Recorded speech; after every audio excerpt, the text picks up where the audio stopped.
This is an underwater camera that a friend of mine is considering. He knows I'm a diver. I've owned some equipment in the past, like some Nikonos 2 and some things like that. So he wanted my opinion on it. And it's an inexpensive little camera. It's $250. It does both still and video. It's digital, of course. And anyway, let's go over it quickly. It's got a tripod mount, comes with a lens cover. This is the lens. The lens cover is plastic, so I will say that, not glass. On top we have a power button, shutter release button, pretty standard fare. On the back we have a menu button, mode button, the I'm trying to think, OK button, the down button, and also enlarge button, and then the up button.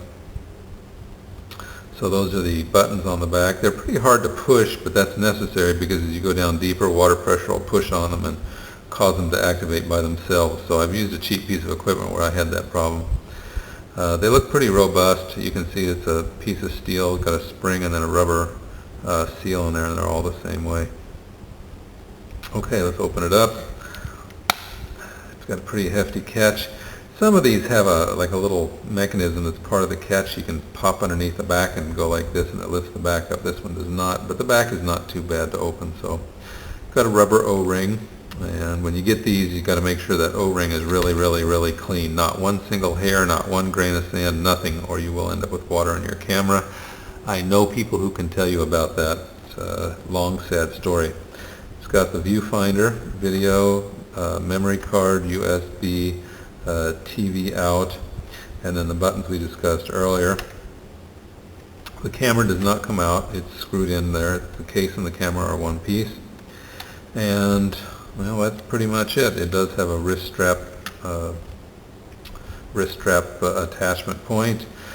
And okay, so what we need to do now is go out and throw it in some water and see what happens.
Floats by itself.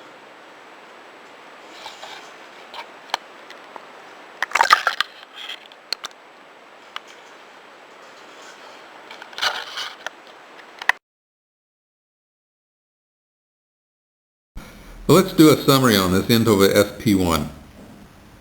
Do a walk around on it. First of all, the front lens is plastic. I can live with it, but don't love it.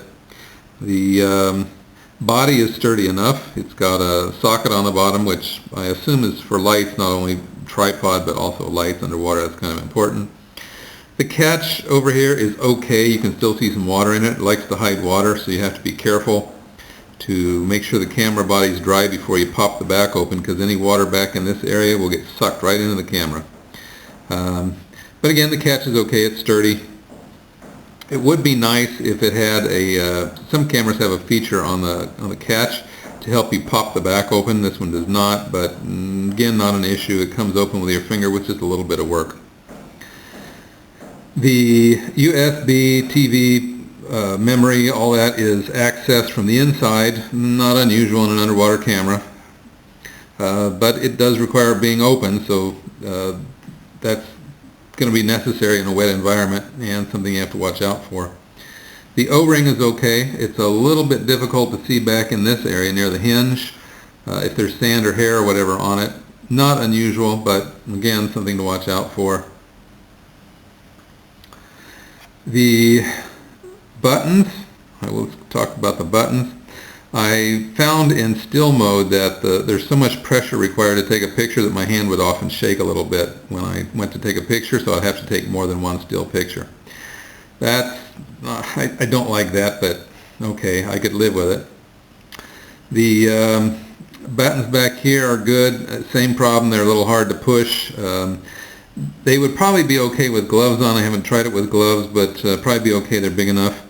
But again, a little bit stiff, so something to think about. The hinge is good. Again, the case is tough. So overall, I'd say it's okay, but I'm kind of spoiled. I'm used to things like the Nikon cameras, so I would probably not get this for myself. But you know, if you're going to shoot pictures underwater and you don't want to spend a lot of money on it, it's okay. It's okay. I did find the pictures a little bit less than sharp, so that's probably my biggest complaint, is the stills and the video were pretty pixelated for their size. I mean, it takes, at maximum mode, a still picture is about 3.5 megs or a little bit more, but compared to my other camera, which does about the same, the pictures are not nearly as sharp. So you can see a lot of pixelation, a lot of color grain. But okay, that's about it. Hope you found it useful and interesting.